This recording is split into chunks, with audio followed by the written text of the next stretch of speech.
Well, while life in West Maui remains uncertain, one thing is for sure. Residents are furious over the local government's response. You see, typically, when there's a fire, you use water to put it out.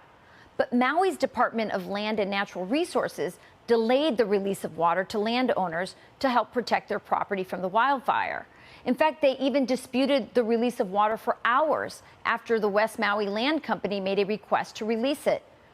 Maui survivors are even telling reporters they had to grab water out of their toilets to fend off the flames.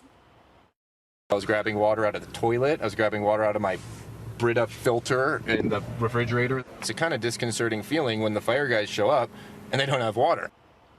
According to the deputy director of the Department of Land and Natural Resources, Kaleo Manuel, water isn't a tool.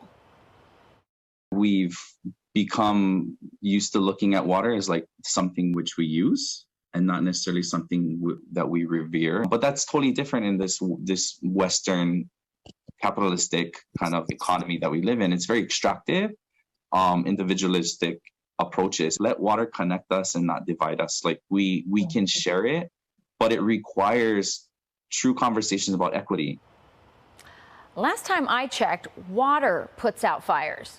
Progressive mumbo jumbo doesn't. Water wasn't the only issue during the wildfires that swept through West Maui.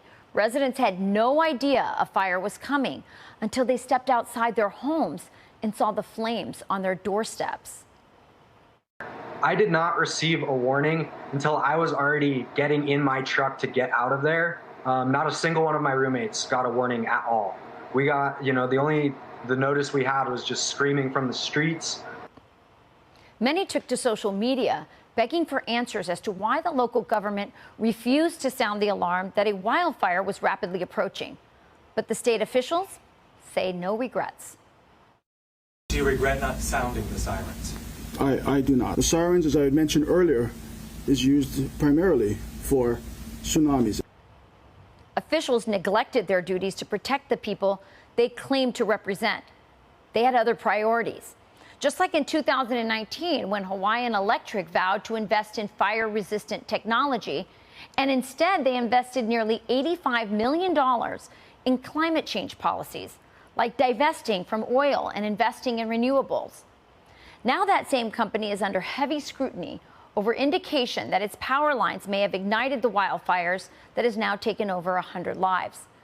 And the people of the once beautiful town of Lahaina, many of them are left to fend for themselves and their neighbors with very little answers and a whole lot of miscommunication. And now they have to fight off vulture capitalists from tricking people into buying their property. Some of the things that's already been happening is realtors are calling families who lost everything, offering them to buy their property and their home for pennies on the dollar, just pennies on the dollar. So it's pretty offensive to us that people won't even give us the time to grieve properly. Greedy vulture capitalists aren't the only ones eyeing Lahaina property.